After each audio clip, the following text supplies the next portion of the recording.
All right, guys. So I got home pretty early last night. I ended up posting some pictures of that house that I was at, but I was just exhausted. It was like a 2.5 hour drive pretty much each way. I didn't get much sleep the night before because I was nervous for that meeting. And then when I got home, Karina's like, "Go get milk." And I just ended up passing out. I woke up probably like at 5 o'clock this morning. And yeah, yesterday was insane. I think that whole experience deserves its own video, so I will do that. But I want to get back to some of the former storylines now, just because it's a new month. I really want to put in the work this month. I'm gonna try to do some multiples today. But yeah. So that house that I went to it's called the Glass House or the Invisible House. It's $1,000 an hour to rent that place. I mean, I was there seeing the owner, and he's the producer of Spring Breakers, and he produced Bully, which Nick was in, Buffalo 66, American Psycho, bunch of badass movies. And that whole experience was just out of control, wild. I mean, really, it deserves its own video. I could go on and on about it. But we pitched our movie. I really want him to produce it. And yeah, it's looking good. We have a conference call coming up in the next few days, and we'll have a decision on that. So hopefully everything goes good with that. Really anxious to get a decision one way or the other. Even if it's no, I just want to know, because the anxiety just of if it's going to go down, if it's not going to go down. I'm one of those people that I'm over analytical about everything, so I'm thinking about all the different possibilities, all the gourmet shampoo bottles that I can stick up my ass. So it's a new month, and I'm certainly going to put in the effort this month. I'd like to. I'm going to try to do multiples today.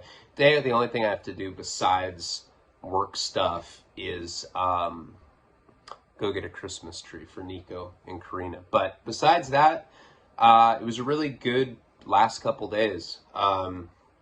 That meeting was something that, had been on the horizon for a while.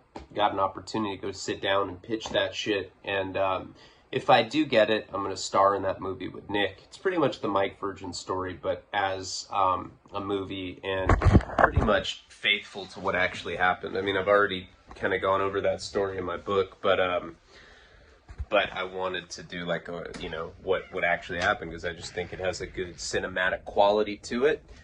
I don't know, I'm feeling good about it. We can make that movie for about $1 million, and we got multiple people interested in putting the money up for it. We just need a really good producer to make it happen. And I'll do a whole video on that, on my experience out there. I don't know if you guys have seen the movie Spring Breakers. That's like the last big movie that they had done. And they're telling me all sorts of really crazy stories about making that movie. And I guess that was just a wild-ass production. But anyway, here we are. It's early today, so I want to try to get a decent workflow. Got doc stuff to do, but I really want to focus on creating content today. That's what I'd like to do. So we're going to go into, I don't know. I think I'm just going to call this is part of the Redux, but I guess that's an umbrella term for this series because there's so many different elements that I can go into it. But this particular part of it is going to be about the fucking bitch that told on me, Diane Ortiz, also known as Goofy. And I want to just explain various situations I got in with her that I don't think I've ever talked about. That way I don't have to spend time doing recaps. Really this month, on top of just being more consistent and putting out more videos, like I said, I'd like to do 40 a month. I think that's a reasonable goal. I think that you guys should have a video every day, and if I don't post every day, then I should have to make up for it. I think that's fair. 40 a month is a lot. In that way, if there's certain days where, like yesterday, I got home so I couldn't even get milk yesterday. So You know, instead of like trying to force some bullshit video, I just decided to wait until I was rested, you know. And that way, if I can shoot for 40 a month, even on days that I don't post, then, you know, the following day I can make up for it or whatever. And I think that that's just a better way to approach it. And I want to focus on not doing recaps, not doing things that piss people off, because I know that there's various things that my stories have kind of turned into that and they don't have to be that way. So let's get into Diana Ortiz. Very horrible fucking horror that had told on me. All right, so I had met Diana. And this way I don't have to recap on like past videos. I'm just gonna briefly say I met her. You guys know the deal. I had this guy named Jerry, and he was this he kind of looked like a baseball coach. Like he was kind of like overweight. He wore Dodgers hats. He was the kind of guy that had a cell phone like clip on his belt. And he just, you know, he lived with his family.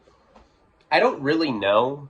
When I'm not saying because he's Mexican, it's hard to figure out what role he had in his family. But I am saying he was Mexican. He had like 30 cousins and aunts and uncles. And there was like some guy that I don't even think was related to them, but he didn't speak English. They just were like, hey man, come here.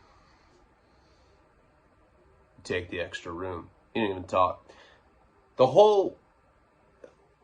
It was a weird atmosphere at Jerry's house because first of all, they lived in a pretty big house, but they lived in East L.A. So East L.A., for those of you that don't live in California, East L.A. is, what's the best way to, just a shithole.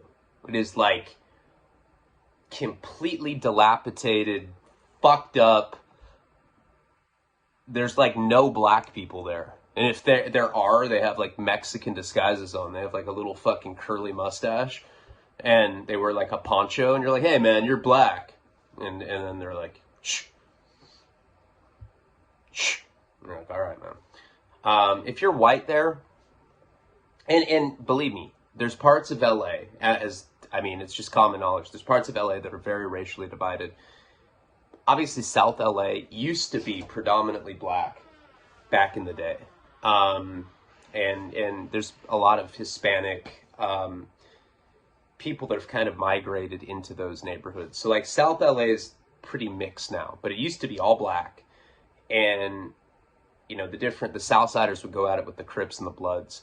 That's just how it was, like in the 80s. In the 90s, things started changing in LA. But East LA, for whatever reason, has always been a Mexican place, you know? And I'm talking about like for real, no black people there at all. And if there's any white guys, then it's kind of like known by the police and the occupants of East LA that if you're white, you're pretty much there to buy drugs. I know this all sounds very like generalizing and stereotypical, but that's exactly how it is.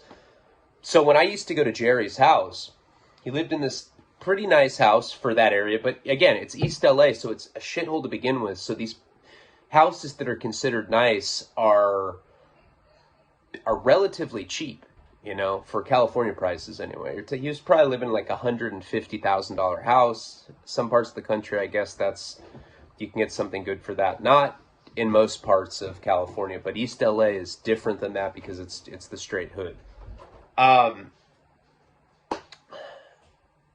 I used to go over to his place. You know, I had met him because I remember I called the Pice and he said he died, whatever. I met Jerry and I started going down there very frequently to pick it up. This was in the beginning before I had runners that actually would deliver it to me in Santa Barbara. And then there was a period with Jerry as well. And I may have talked about this before, I don't remember, but there was a period where he was my connection, and also with Sass, where we figured out the absolute best place to do a drug deal is in a movie theater. You go buy a ticket for a movie theater. I would go watch the whole movie. And then they'd text me, they'd be like, hey, I'm here. They'd buy a ticket, $10, whatever. They'd come in and bring me a backpack full of whatever, and I give him the cash. This is all in like the dark movie theater. Sometimes I jerk him off if I was like $40 short. Like, hey man. And with Jerry, everything was clockwork. Everything was cool with him. You know, it wasn't, there were rarely complications. He was a very like professional guy. Now the one problem with him is he smoked crack. And when he smoked crack, he would drive me around. He'd make me wear disguises. Be like, hey man, wear this hat. That way you don't look white. I'm like, okay, why? He's like, if they see me with you, then they know that you're buying drugs off me. So he'd get really paranoid when he smoked crack. And he lived, I think that he lived with his daughter, I'm pretty sure. And that the family, that there's probably like, I was exaggerating when I said 30, there's probably like 15 people living at this 3-bedroom house, which is insane. The kids' rooms were like barracks. They had like 7 bunk beds and shit. And then the guy that doesn't speak English was just like sleeping in there with them, like painting their toenails. Like, you sure that that's okay? They're like, yeah, man, that's Pablo. It's cool. Jerry lived in the garage.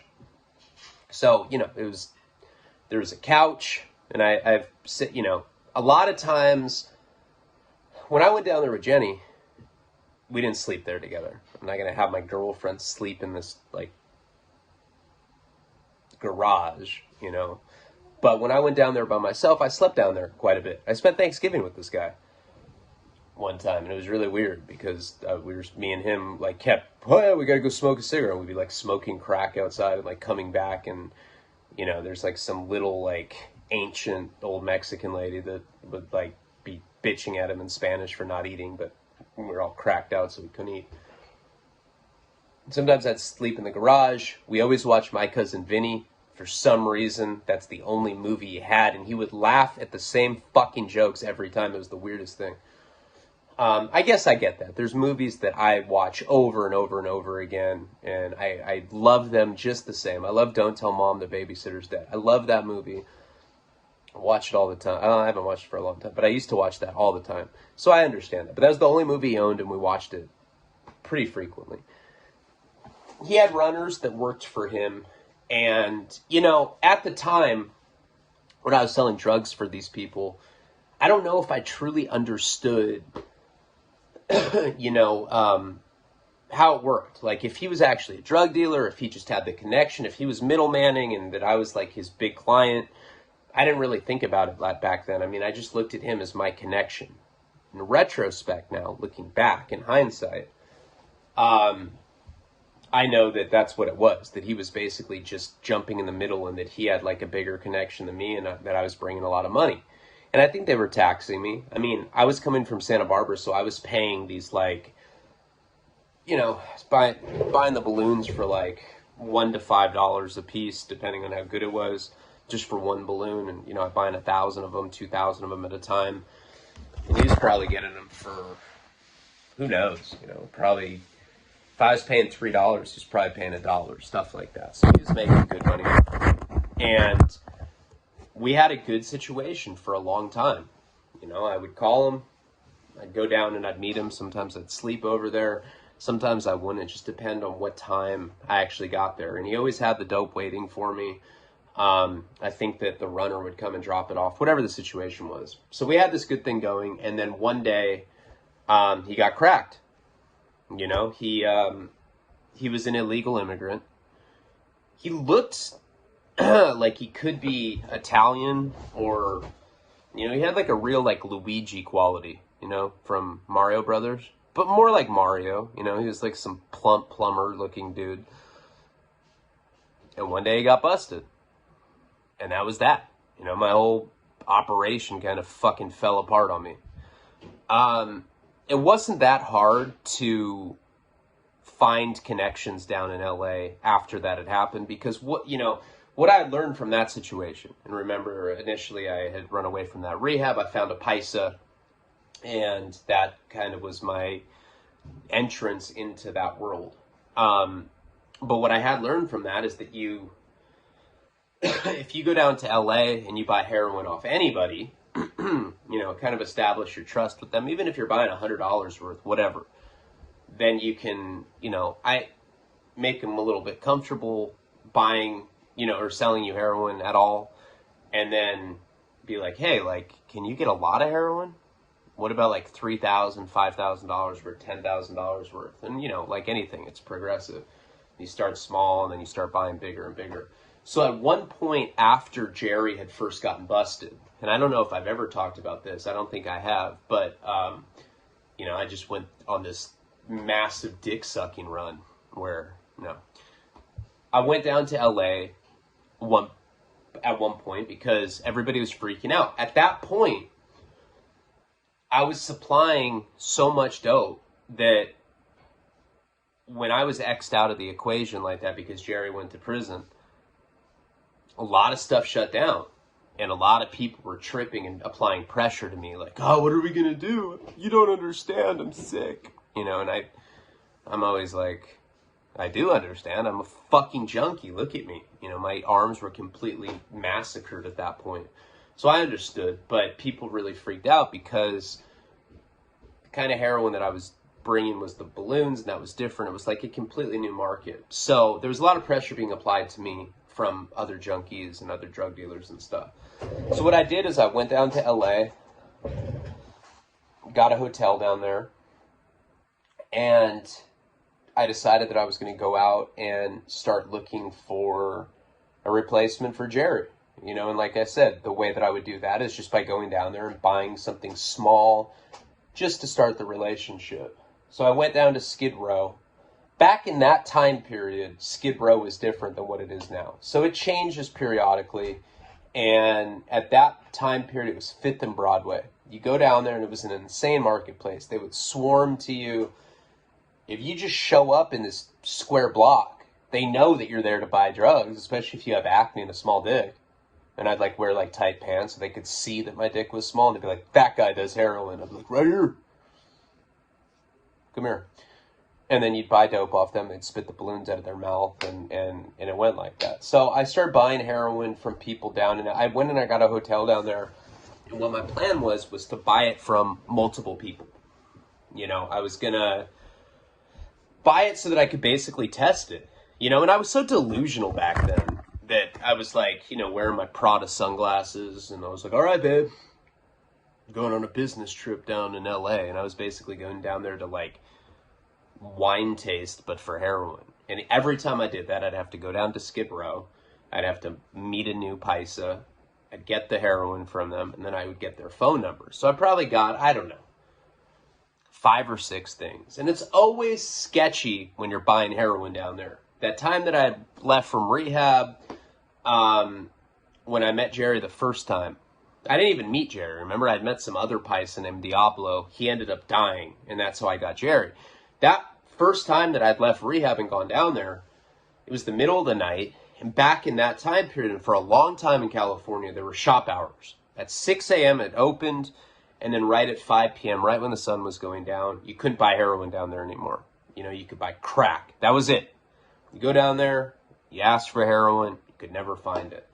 And that was before meth had really kind of like infiltrated the downtown scene. So back then it was crack or heroin. Heroin was only available during certain hours. I don't know why. Maybe it's because heroin addicts get all fucking rabid on people. And, they're like, people will kill you because they'd rather be killing you than dope sick. If you have to weigh it, you're like, all right, I'm going to suck a dick.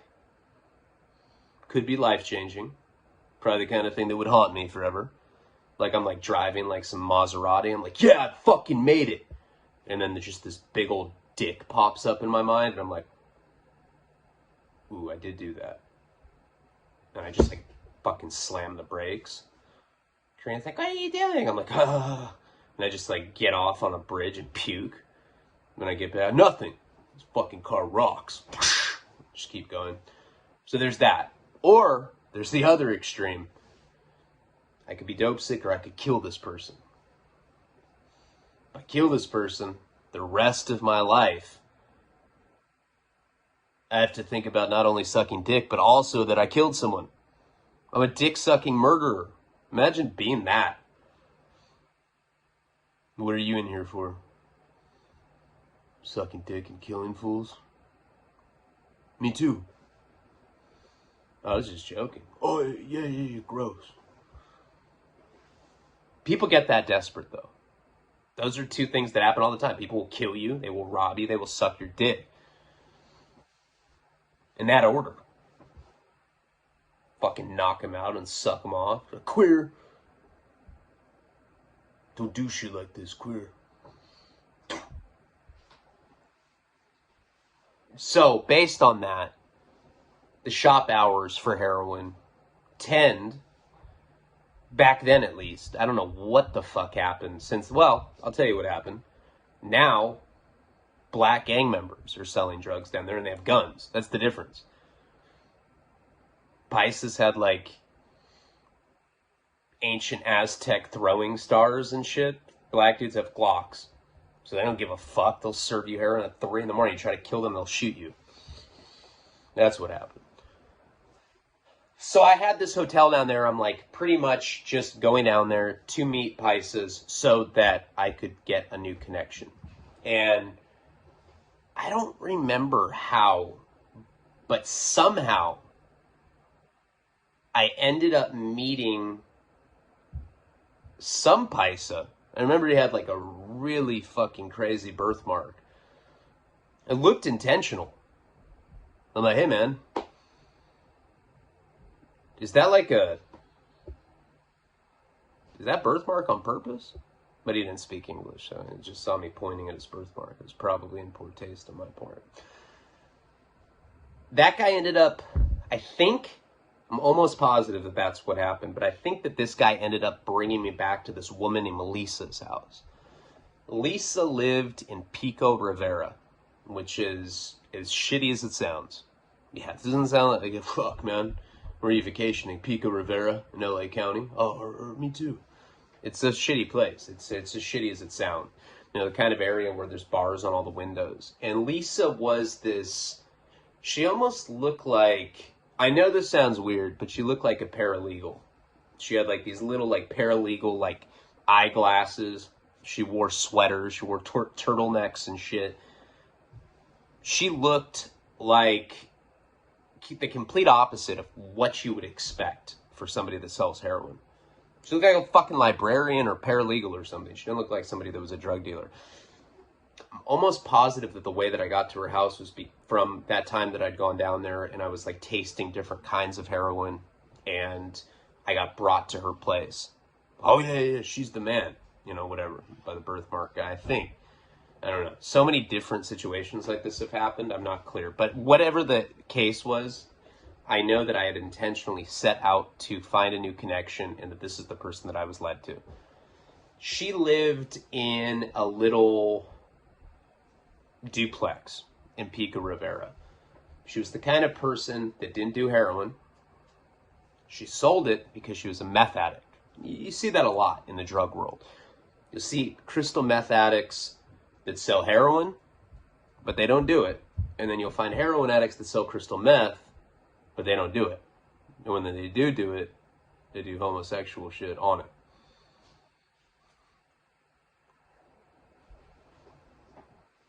So I ended up meeting her, and she lived in this duplex, and she was one of these tweakers that was very paranoid. You know, I get to her house. Shh. Silence. I'd like have to take my shoes off, and I'd like tiptoe into her place. And she lived in this little fucking cubby of a duplex. It wasn't even, I think it was like a studio, but it was like in a duplex. Like there was like another unit or something right next to it, if I remember correctly. And this place was really tiny, but every time I was over there, she was cleaning. She'd have like a toothbrush with like Pine Sol and just be scrubbing shit everywhere. She's a tweaker. You know, tweakers are always not my favorite people to deal with. I mean, they're always usually a little out there. And they love to clean, and I'm a complete fucking dirtbag. And so I usually don't mesh well with them. And I'm a heroin addict. I like to sleep. They like to fucking, who knows what they like to do. Weird stuff. Everyone knows that. Tweakers are up for a few days. They get pretty weird. So this girl, Lisa was pretty interesting. Now, I used to have a friend named Tammy when I was in Santa Barbara. Surely I've talked about her before, but she was this old stripper chick that I'd met because when I was in a sober living, there was this guy named Mike Robles who had the prettiest eyes I've ever seen. I don't even give a fuck that it's a dude. And I'd like tell him that. I'd be like, hey, fool, your fucking eyes are fine as fuck. He's like, oh, I already know. I was like, yeah, man, straight up fire. And they were crazy looking. They were like green, but they had like these like weird like crackles of blue in it and shit. It was nuts. Fucking beautiful ass eyes. But I met him. He was like some little dirtbag that was, at the sober living, and he was my sponsor at the time. Well, I was living there when I was trying to be clean. This was probably when I was like 19, 20. And what had happened with him is, one day he came back, he's like, hey, fool, I went out, I met this bitch named Tammy, fucking my dick hurts, fool, she wants to fuck more than me, she thinks my eyes are fucking fine. I was like, they are fine. He's like, this bitch fucking loves me, fool, she loved my eyes, kind of. So I never met her at that point. I just kind of heard him talking about this girl all the time. So fast forward a little bit, so it's one of these people. I never met Tammy when they were together, but he was my sponsor and he was my roommate. So he talked about her frequently, and he talked to her by name. I'm sure you guys have some friends that are in a relationship with somebody, but you're friends with the person, but you've never met their significant other. But you hear about them so frequently, it almost feels like you know her. That was the kind of situation I had with her.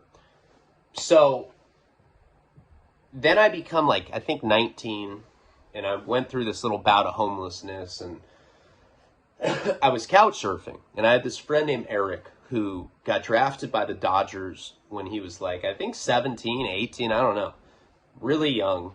He was going to play for the L.A. Dodgers. He was a great baseball player. He was a legend in our hometown, but he was an alcoholic and he was a drug addict.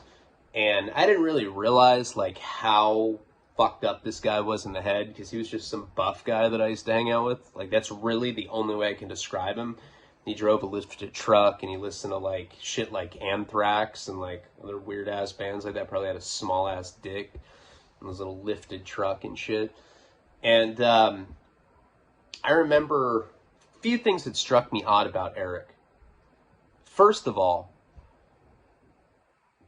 girls really liked him a lot. Now, that's not odd to me, but I'm just saying, he was some buff guy. This is, when you're 19, 20, and you have friends that are the same age, but they're buff, it's kind of rare at that age, because we all still have our younger bodies or whatever.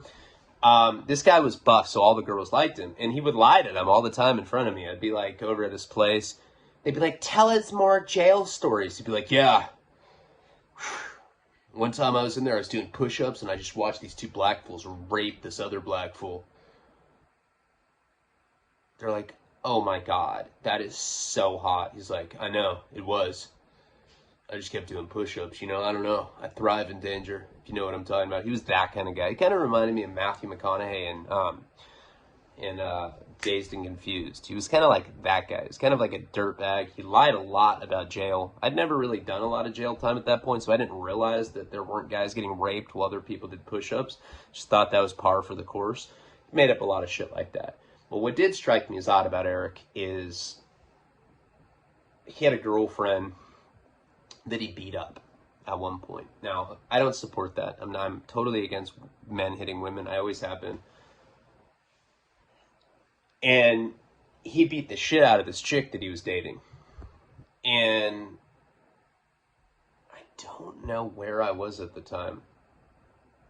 I think I may have been living with my parents. I think it was a period where they let me back in. But I don't know, she called me frantically, and I know I had my car back then because she wanted me to come get her. Anyway, I went and I picked her up, wherever the fuck I was. And she was beat up bad. Her face was completely, looked like an alien. It was, lumpy everywhere. It's really sad to see that he had done this to her. And she started, kind of venting to me about the guy. And she's like, he's just so fucking weird. He makes me go to the store and get white makeup so that I look dead, and then he makes me act like I'm dead while he fucks me in my mouth. I think I was like on meth at the time, and I was like, oh yeah? It's fucking interesting. Crazy, man. Crazy, crazy. You know? And I actually ended up having sex with her. Not while she was beat up, but that's another point. And that kind of lasted for a while. But at this point, we were just in the friend zone. And she was telling me that he used to make her wear makeup, kind of like white makeup, and act like she was dead while he face fucked her, is how she said. I was like, that's chill. I was like, man, this is some good glass. She's like, yeah, pass it. She's like telling me more about it. So, even though I wasn't cool with him beating up this woman, I didn't do anything about it. The guy was way buffer than me. I hadn't been to prison yet. I was still a big old bitch at that point. So, he remained in my life. I don't know, she vented to me. And at a later point, he let me move into his place. His mom was going to Europe for the summer. This is when I was dating Kate. So I may have my chronology messed up, but me and her moved in there, and he was dating a different girl. She came over one night, and she was telling us that all about how he would make her play dead, and he'd like tie her up, but like not like tie her up like normal. Like, I mean, I do that when I have sex with women, and I would never fuck a dead